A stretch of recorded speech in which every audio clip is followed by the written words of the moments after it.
On today's show, what's the expectation for the Mavericks next season? They got to keep their sights high. I'll tell you why in today's Locked On Mavericks. And this is Locked On Mavericks podcast. If you don't believe, you shouldn't be here. You are Locked On Mavs. Great, Rusty. Your daily Dallas Mavericks podcast. No one's dying. Part of the Locked On Podcast Network. Amazing. Your team every day. Still can't even help me. And welcome. You are locked on to the Dallas Mavericks. My name is Nick Angstadt, media member and NBA channel manager of the Locked On Podcast Network. Your team every day. Thanks for being part of the show, making Locked On Mavs your first listen today. With the best way you can help us grow the show is to listen to us every day on any podcast platform. Castbox. I've been using Castbox a lot. I like it. Leave a 5-star review there. Like the video on YouTube. Comment anything below. Let me know what should the Mavericks expect next season. What should their expectation be where they finish the season and all that. Today, we'll talk about what the Mavericks should expect in the postseason. How many games should they win next year? I also want to talk about the roster talent. Who will be the Mavs' third best player next season? I want to talk about who could play in the finals, 20 minutes in the finals. Who are you confident in that? And then we'll talk about Klay Thompson a little bit too. Well, let's start here. We're asking questions about next season. I'm going off of Tim Cato's Mavs fan survey. Some great stuff, great questions on there. Going off of some of that kind of stuff. And by the time you're listening to this, you may already know the results of it. But I just want to start with some of the things for next season. What is the expectation for the Dallas Mavericks? What should they expect from themselves, and what should we expect from them? If we just want to start with themselves, they got to get back to the finals. That's what they should expect. The Dallas Mavericks should expect to go back to the finals next year, right? You got there. You beat some pretty tough teams to get there. Clippers, even though they didn't have Kawhi for most of the games. Thunder, second best team, first best team in the West. The Timberwolves, who beat the Nuggets. So if you're like, oh, they didn't play anybody. They didn't play the Nuggets. Okay, well, they beat the team that beat the Nuggets in 5 games. They got there. Now, the West did get tougher. The Thunder got a little better. Nuggets didn't get better. Timberwolves maybe got a little better. Not really. Maybe better with just age and experience. You got teams that absolutely got better. But the Mavs got better themselves. And so I think for them, the expectation for them should be, we should get back to the finals next season. Now, as far as like what I'll hold them to and what I expect from them, if they make it back to the Western Conference Finals, and let's say it's a tough matchup against Denver, or the matchup doesn't work out so well against OKC in the Western Conference Finals, or it's a tough second round or something like that. It depends on how it ends. There are ways you can look at a season and go, all right, it was hard fought, bad matchup, all that. Kind of like this past season. You make it to the finals, and then you get beat in 5 games, and some of them didn't look close against the Celtics, and you go, all right, well, great season. Didn't end the way that you wanted it to. You got outmatched, got outclassed by a team. And if that happens to them again, which it could, then it depends on how it ends like that, right? But one of the questions from the survey was, what postseason result is required for next season to be considered a success? I think they got to make the Western Conference Finals again, at least for me, to make it a success. It's hard to make the NBA Finals. It is hard for it to break the right way. This franchise has made the NBA Finals 3 times. Raise your hand if you were alive in 1980. I can't raise my hand on that one. Sorry. That's when the Mavericks started. They've made it 3 times since then. 3. It is hard to make the NBA Finals. I personally cannot hold the Mavericks to that standard of you have to make the finals or next year isn't a success. I can't hold them to that. I will not hold any team to that unless you look at them and it's the Heat from 2011, 2010 and all that, or even maybe the Nets, that team that got put together. You have to have 3 MVP type level players for me to go, all right, you have to make the finals, right? Or the Celtics this year. Just so deep and so dominant and such a good team that you go, all right, well, that's your expectation. The Mavericks are not there. They've got a top 1, 2, maybe number 1 player in the NBA in Luka Doncic. They've got a fringe all-star level flirting with all-NBA Kyrie Irving. They've got really good role players all around, but they're not at that level where you go, oh, their talent is just so undeniable they have to make the finals. You can't admit that. As much as you listening will probably say, man, I really want I really expect the Mavericks to make the finals again. How can you hold them to that standard? So hard to make the finals. It had to break the right way for the Mavericks. And it did. And the Mavericks did it. They took care of business in front of them. They did really well. Luka is a playoff riser. We know this. And Luka wasn't even that healthy. But for what postseason result was required for success next season, to me, it's got to be the Western Conference Finals. Got to win 2 rounds. Go in, win the first round series. Hopefully you're better in the regular season this season so that you play a worse first round opponent instead of having to always play the Clippers every single time. That would be great. Wouldn't that be great to not play the Clippers in the first round again? Well, maybe they will the opposite way. Mavs are maybe, the 3 seed, and the Clippers are, 6? And then you're like, oh, dang it. Play the Clippers again. But hopefully they're better than that. Then you go to the second round. You're like, all right, let's play another team. Hopefully it's a hard-fought series. Then you get to the Western Conference Finals. Then you see what happens. But if they don't win 2 rounds, then something happened. Maybe the regular season wasn't as good. One of the other questions was, how many games do you believe that the Mavs will win next season? I think they got to win more than they won this year, right? I think that's the first thing that I'll start looking at, the standard for what I'll hold the Mavericks to next season. So to me, it's make the Western Conference Finals. And then the regular season, I think you want to be a top 4 seed in the West. So whatever that requires. Last year, that required you to win 51 games. Mavs won 50. Year before that, it was a lot less. It was to be top 4 in the West last year, it was 45 wins. It ebbs and flows at the West. Sometimes you don't know. And it was hard fought that season too. Mavs missed the entire postseason. You remember that? Oh my God. The year before that, so this is 2022 season, to make top 4 in the West, you had to be 52 wins. The Mavs did do that, and they were top 4. So to me, it's not even about number of wins. It's about where they finish in the West, and I think they got to finish top 4. Because then your expectation for them to make the Western Conference Finals is easier than it would be if you were coming from the bottom. Now you're here, right? Trying to make it through the play-in, or 5 or 6 where you have to play a better opponent in the first round. That's what my expectations are for the Mavericks. That's what I hope. That's what I put down on the survey. That's what I wrote down on that. And so that's what I expect for the Mavericks next season. The other one that was kind of interesting that I'll definitely do a longer show on later is, how confident are you that Luka will win MVP next season? I'm not super confident in that, because again, it's almost like making the finals. It just has to break for you the right way. And it's almost even harder to win MVP because it's also got to break for you narratively the right way. And there's something about Luka that just voters are not interested in. There's something, it's the on-off numbers, it's maybe the advanced stats, it's something about that, something that I know. You're rolling your eyes to it. I know. You're rolling your eyes to the kitchen sink stat and the on-off stat and all that. The kitchen sink stat, Andy Bailey and I at the Western Conference Finals had a really good laugh about that one. It's something about the on-off numbers, which I also, at the NBA Finals, I spent maybe an hour, maybe not I spent, but Howard Beck spent an hour talking about his story and explaining his side of it, explaining all that, and explaining the story about the on-off numbers and the anonymous scout and all that kind of stuff. If you remember that story that came out during the playoff run, and a bunch of Mavs fans got real mad at Howard Beck, and you're like, how could you, blah, blah, blah. But it's something about those things that voters just don't vibe with Luka about. There's something about it that he doesn't scream qualified MVP candidate to them yet. But if the Mavs play better, then all of a sudden you check another one of those boxes off. Because one of the things was team success. Well, the Mavs roared to the end of the season. And I can't remember whose take it was. Maybe it was Zach Lowe, who said if Luka had 10 more games, he would win MVP last year. I'm kind of with him. You have 10 more games, you go 8-2, and then all of a sudden you're 60-32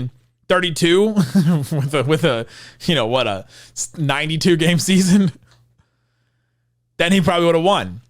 So if they play, I don't think they'll play similar to the way they did last season at the end of the season, because that's unsustainable as well. If the Mavs played the way that they did last season, man, they would crush. They would crush. It would be like a 60-something win team. But if the Mavs figure out how to play a little bit better than they did last season, they stay a little bit more healthy, they do all that, the team is better, and Luka has the same stats, then all of a sudden they're in a much better position for him to do that. I don't expect him to win it, so I'm not confident that he'll win it. But I'm confident he can every single season. I'm confident he can.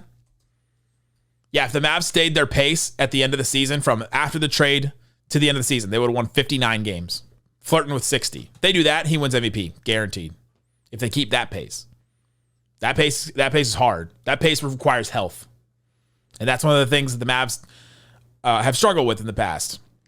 And so they struggle with health, and so they're going to need somebody else to step up. Luka, Kyrie, they're going to miss games. Who steps up the most? Who will be the Mavs' third best player next season? Let's talk about that and more coming up. If you don't believe, you shouldn't be here. Today's episode is brought to you by Game Time. Game Time is one of my favorite apps to use for buying tickets to anywhere. I go to Dallas Wings games. I've gone to comedy shows, theater. I've used Game Time for all of it because they have last minute deals. You can save up to 60% buying last minute tickets for the sports, concerts, comedy, theater that you're already going to. You know you're going to go to these things. I love the all-in pricing, the zone deals, the flash deals. You can get all kinds of stuff, and it shows you a view from your seat. Some of the other apps don't do that, but this one does. I love it. It also has the lowest price guaranteed of Game Time, or Game Time will credit you 110% of the difference. So take the guesswork out of buying MLB tickets to Rangers games or all kinds of stuff with Game Time. Download the Game Time app, create an account, use that code LOCKEDONNBA for $20 off your first purchase. Terms apply. Again, create that account, redeem your code LOCKEDONNBA for $20 off your first purchase. Download Game Time today. Last minute tickets, lowest prices, guarantee on the best ticketing app out there. Thanks everybody for hanging out with us on Locked On Mavs, being part of the show, part of the Raccoon Squad, listening every day. Support the show by subscribing to the Locked On Mavs Insiders. Get Mavs rumors, watch film with me and things like that. I'll be doing more of that when I come back from vacation. Subscribe to the subtext. It's the Locked On Mavs Insiders, 214-643-8637. All you have to do is text that number. It's in the description wherever you're listening, watching this. Click the link as well. All right, let's get into another question that was on Tim Cato's Mavs fan survey. Who will be the Mavs' third best player next season? It's a tough one. I agree with him. He only gave you 3 options on here. And I agree with him that it's only 3 options, because if you look at the Mavs as a team, there's only 3 guys that I think that could stand out for it. You start with Klay Thompson. He's the name that stands out. Because after Luka and Kyrie, you're like, all right, who's the third best guy? Klay's the one that stands out. Then I think it's PJ Washington, probably stands out too as a name that would stand out. And then honestly, Derek Lively, who became the Mavs' third most important player during the playoff run last year. The only game that they lost against Minnesota, he didn't play. That's one of those stats that's just undeniable. But you look at this, you look at it now and you go, all right, who should be the Mavs' third best player next season? Klay is probably going to be the best scorer of the bunch. Easily. Lively would be the most efficient because it's dunks and he'll take wide open threes if they give it to him. Klay will get a bunch of open shots. Klay can get his own shot a little bit here and there. PJ Washington would get open threes. I'm interested to see what PJ adds to his game offensively and brings to the table, especially with all the open looks he's going to get and the space that's going to be in front of him with the attention on Luka, Kyrie, and Klay, and Lively as a rim runner. He's going to get a ton of opportunity. Defensively, it's obviously Derek Lively stands out huge as that guy, then PJ Washington, then probably Klay Thompson after that. So they all kind of have their own, it's like they all kind of have their own claim to it. Klay as the third best scorer, Lively as the defender that'll be the most impactful single attribute on a player. It's like Luka scoring and playmaking, Kyrie's scoring and playmaking, and then it's Lively's defense. Like, wouldn't you rank it like that? The 3 best attributes. PJ Washington's versatility stands out a lot too. And this question also opens so many other things. So here's one of them. Who will be the Mavs' third best player next season? If it's Klay, then the question about Klay becomes, what does he have left? What can he give you? Can he be the Klay that he was, maybe not last season, but the season before that? Or even the season before that? Where last season he was about 18 points a game, just under 39% from 3, still shot 93% from the free throw line, couple of assists, couple of rebounds. And you're like, okay, decent season. Shot 50% from 2, which is nice. Season before that, 22 points a game. Took some more shots, 41% from 3. And you're like, okay, now we're talking here. And then the efficiency goes up before the injuries, obviously. But if Klay is going to be the third best player, he's got to be efficient, scoring the ball, And he's got to be decent on defense. And he's got to hold his own on defense. And that's kind of one of the big questions that we've been asking all summer. Can Klay be that kind of a defender? Can he be an impact defender when the Mavs are asking him to guard some of these guys in the starting lineup? When he's not playing next to a Najee Marshall, when he's not playing next to a Quentin Grimes, when he's not playing next to Dante Exum or whoever else is there guarding point of attack and guarding guards. Can Klay do that? Because if he can't, then can he be the third best player? Even if he scores like 18 points a game next season or 17 points a game or just replaces Tim Hardaway and scores 15 points a game. Can he be the third best player if he can't defend at a decent enough level? I kind of think the answer is no, because then we'll talk about Klay a little bit later. But how many games does he close? Can your third best player be not a closer? That's a question that needs to be answered. So that's Klay's big question that opens up. If it's Lively, the question becomes, well, how much better can he be? Later in the week, we'll talk to Dana Larson about Lively and about his ceiling and about what he can be and all that.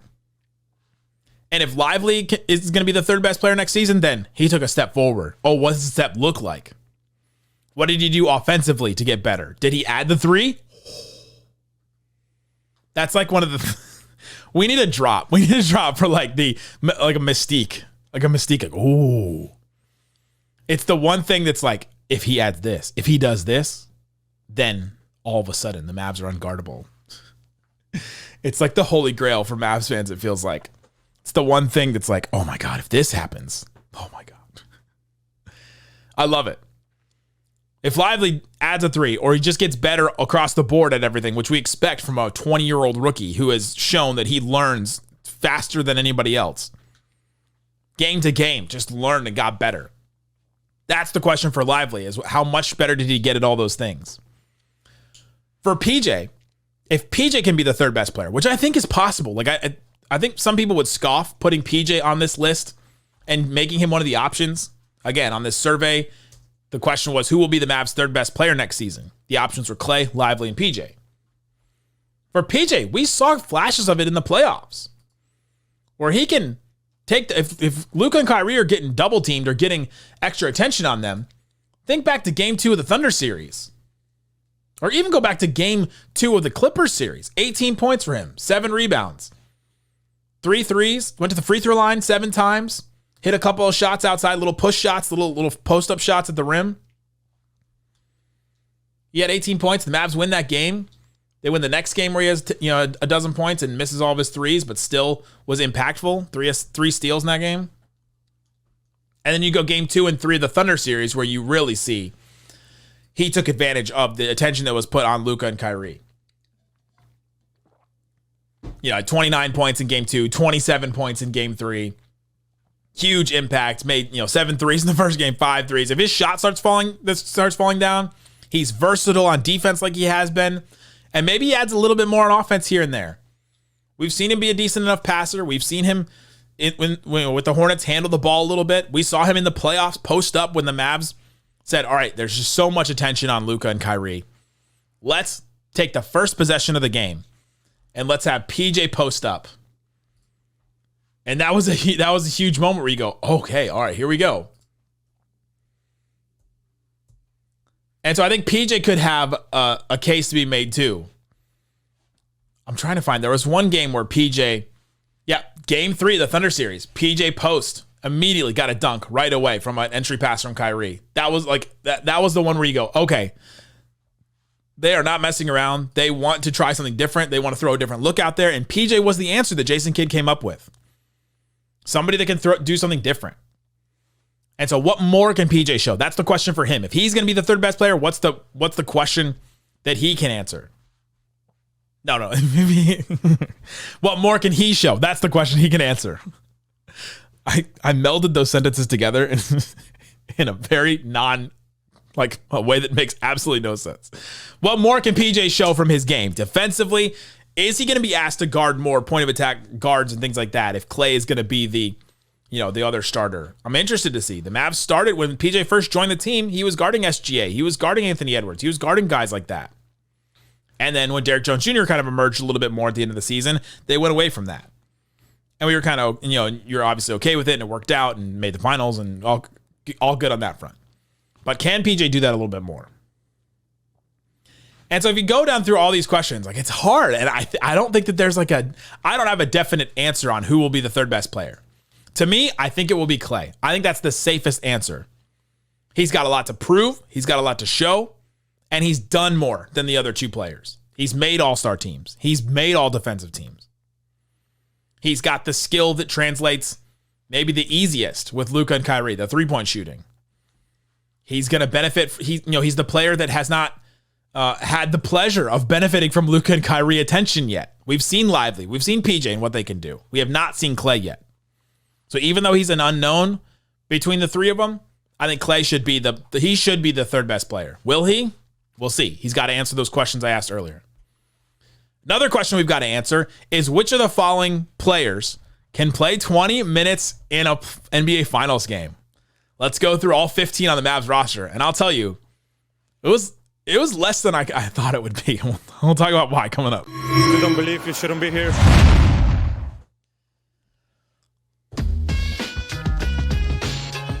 All right, let's talk about, we're still talking about the Mavs fan survey.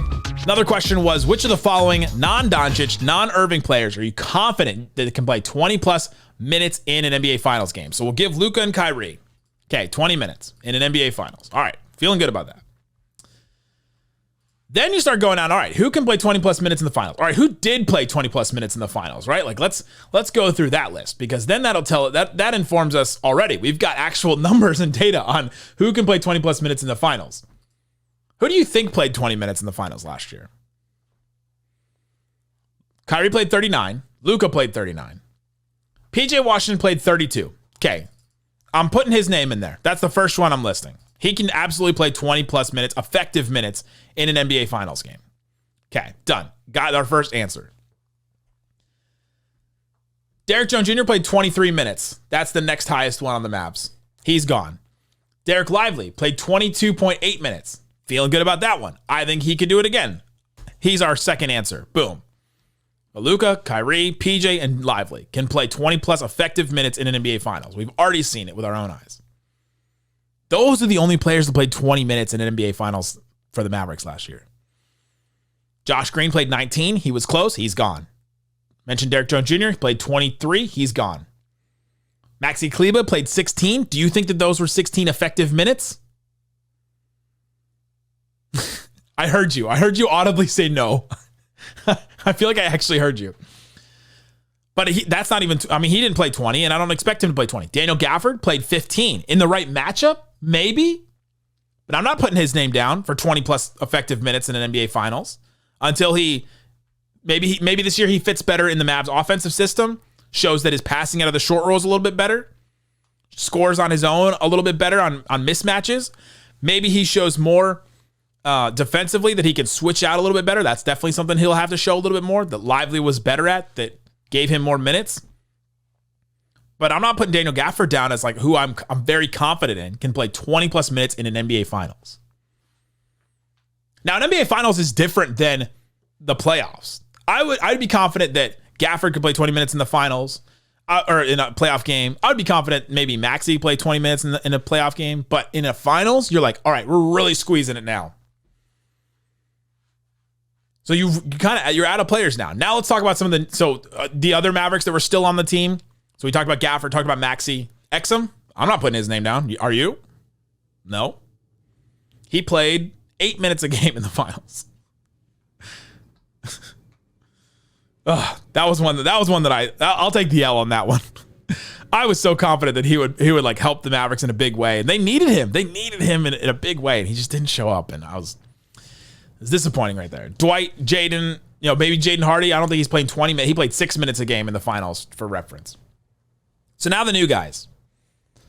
Klay Thompson, can he play 20 plus minutes, effective minutes in an NBA Finals game?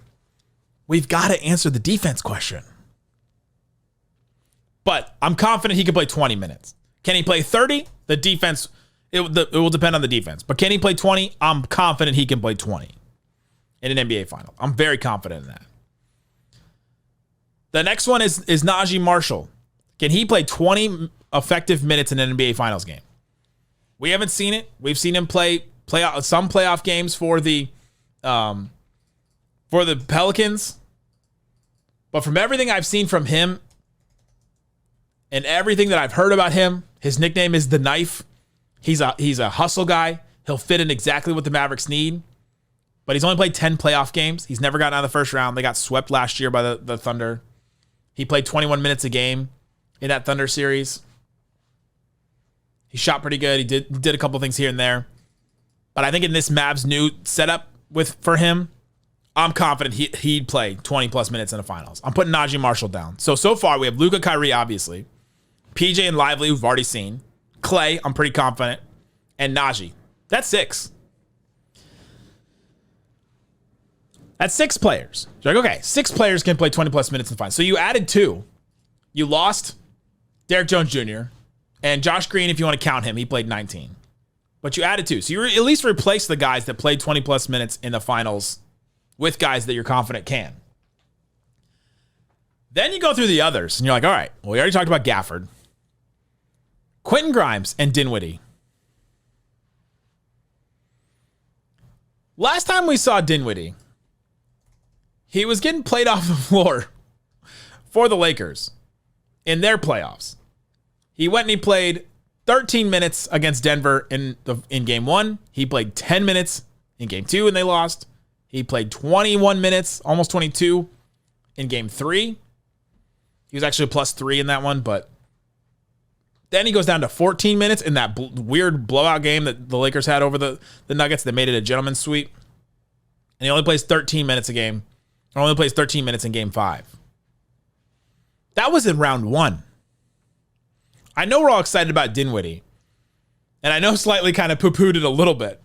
And I'm excited about what he could bring to the Mavericks and how he maybe could revitalize him. The system's better for him. He knows the system. We've seen him work effectively in it. But I'm not putting him down for 20 minutes in a finals. After seeing that playoff performance last year, he's got to show me a little more than that. So I'm not putting Dinwiddie down. So the first 2 that are that are out in the rotation to me, if you start going through what the rotation is, I'm not putting down Dinwiddie. What about Quentin Grimes? I am maybe the highest on Quentin Grimes than any Mavs media person I've seen. I'm confident Quentin Grimes could play 20 minutes in the finals. If Josh Green can play 19 minutes, I think Quentin Grimes can. They're just so even 1-to-1. And Quentin Grimes can shoot. And Quentin Grimes can defend. That's the thing about Dinwiddie that I don't know where his shot's going to be. We expect it to be good because it has been good with the Mavs, but we don't know that. And I also expect Dinwiddie's defense to not be that great. But I do expect Quentin Grimes to be able to show defensively that he can hold his own and to be able to shoot effectively, because we've seen that from him. And a good team with the Knicks, he guarded the best player on the other team, and the Mavs may not have to ask him to do that, but he may. And I think they can do that, and I'm gonna put him in there. I'll put Quentin Grimes in for 20 minutes. 20 effective minutes in an NBA Finals game. He can defend and he can shoot. 2 things the Mavs need. So you came away with Luka, Kyrie, Klay, PJ, Derek Lively, Najee Marshall, Quentin Grimes. That's 7. I actually feel pretty good about that. It's less than I thought it was going to be. I expected, all right, we would have 8. I expected an 8 or 9 rotation where you go, all right, we feel really good. Because we felt the best about this depth.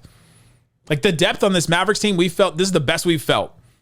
Definitely the best we've felt since I've started covering this team. But if you look through it, you're like, all right, who can actually play 20 minutes in a finals game? There's 7 guys. And that's who you got. And we'll see what they can piece together. And I think that could be enough. If everybody fills in the way that they're supposed to, that could be enough. There you go. Let me know what you think about that. Who can play in a finals game? What do you think how the Mavs season should end? What postseason result is required for the Mavs next season to be successful? Let me know all that. And we'll be back tomorrow talking more big questions about the Mavs and all that. Guys, thanks so much for listening to Locked On Mavs. Peace out. Boom.